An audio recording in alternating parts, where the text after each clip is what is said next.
Kimchi is a traditional Korean food that is loved by many around the world. You can enjoy kimchi on its own or add into your favorite ramen, fried rice, and other recipes. Besides being a delicious dish, it has huge health benefits from improving digestive health, protecting your heart, and supporting immune system due to its rich nutrition content. Hi, I'm Sandy here. Today, I'm going to show you how to make delicious kimchi like what you have at your favorite Korean restaurant. Please do feel free to subscribe to my YouTube channel as I will be exploring more recipes and share it with you. I'm going to break our process into 3 steps: pickling, seasoning, and fermenting. And the list of ingredients are: in this video, I will be making the vegan version. You may choose the non-vegan ingredients as listed. Some of the ingredients might not be easy to find in Malaysia. I've attached a link where you can purchase this online. Do check it out at the description below. First is the pickling process. The purpose of this process is to eliminate harmful bacteria and to maintain only good bacteria, known as lactobacillus, to do its job of lactofermentation, which is to break down the sugar in the cabbage. This helps to preserve the cabbage and give more enhanced flavor. In this process, we need Napa cabbage and good sea salt. First, wash the cabbage thoroughly to remove the soil and other residue. Then, cut the cabbage into 1/4 of the size. If your cabbage is smaller in size, you may cut into half of the size, so that it is easier to apply salt on each surface. Then, we shall move forward to pickle our cabbage. Sprinkle and rub across each surface of the cabbage. Remember to use natural sea salt for pickling our cabbage, as using the wrong salt will cause your kimchi to be mushy and bitter in taste. I have even tried our local sea salt. However, it doesn't turn out to be crunchy like what you will have at the Korean restaurants. Try experimenting in small batch or stick to the Korean sea salt. Next, we will let the cabbage to rest for at least 6 hours or more. Be sure to turn it over from time to time so that your cabbage will be evenly pickled.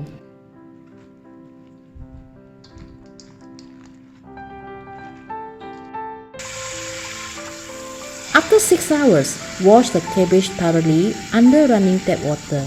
You might want to wash and rinse for at least 3 times over a basin to remove the excess salt from the cabbage.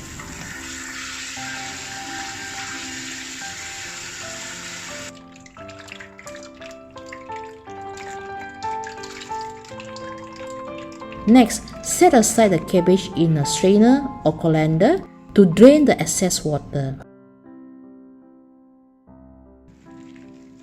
We will proceed to the second process, seasoning. A good seasoning paste is the key to determine how your whole kimchi will taste like.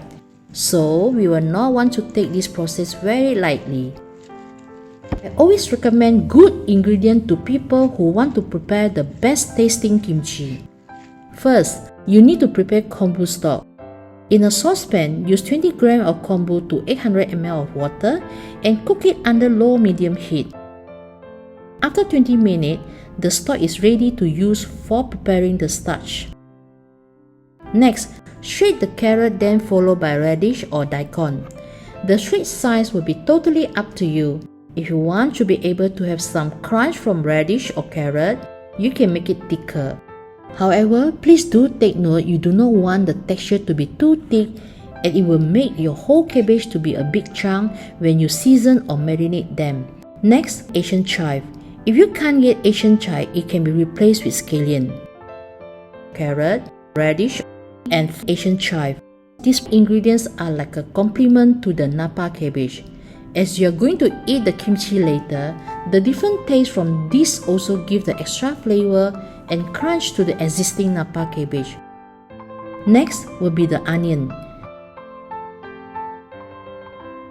ginger, garlic, And for sweetness, we also will add in Asian pear. If you do not have Asian pear, it's also fine. We will replace it with sugar. The idea of Asian pear is to add some sweetness flavor in and also to feed the lactobacteria to turn the sugar into lactic acid. Next, pound or blend these ingredients together into a paste. This will give the sweet taste and extra kick to your kimchi due to the spices. There is no fixed amount of the ingredients. It is completely up to the individual and your own preferences. You might want to find the balance point there. Next, we are going to prepare the starch, which helps to bind all the seasoning ingredients together. Use 4 tablespoons glutinous rice flour to 700 ml of kombu stock that we have prepared earlier. Cook it under medium heat and keep stirring until it starts to bubble or simmer. This will take about 10 to 15 minutes. Once it's cooked, put the starch aside and let it cool down to room temperature.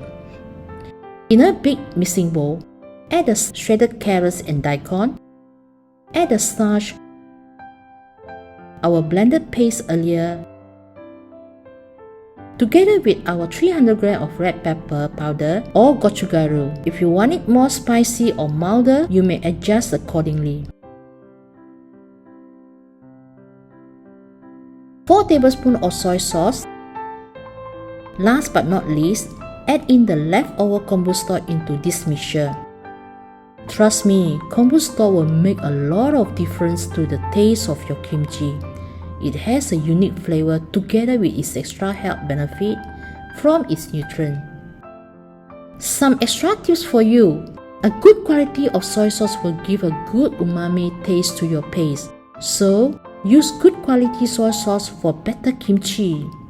Also, when using red pepper powder, try to stick to authentic Korean red pepper powder, which is meant for kimchi. Based on my experience, using a different version of red pepper powder like what we normally use for our local chili powder will make the kimchi to taste unauthentic, as it lacks the aroma and sweetness flavor from what a kimchi is supposed to be. Now, our paste is ready. It is packed with strong flavor and is ready to be used to marinate or season our cabbage. Now, after we have properly drained our cabbage, apply paste on every surface of our cabbage evenly. Since this is homemade, we can apply generously so that we can enjoy kimchi that is rich and flavorful.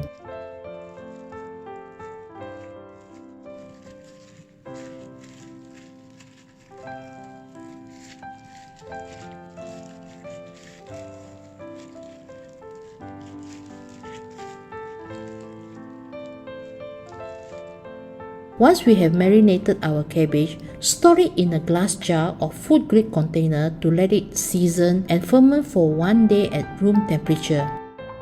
You can start enjoying your kimchi a day later. Just take them out and cut them at your desired size and quantity. Please remember to store your kimchi in the fridge after the next day to slow down the fermentation process. Consume as and when you like as a side dish or mix with your other food within 6 months. Since kimchi is a fermentation food, technically there will be no expiry, but it can turn highly sour for direct consumption. However, sour kimchi is usually great for cooking kimchi soup. Do explore the taste at its age.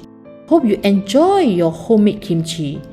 If you have any ideas to share or need further information, please do leave your message on the comment below. And remember to subscribe to my Samly Cooking YouTube channel for more upcoming recipes. Thank you!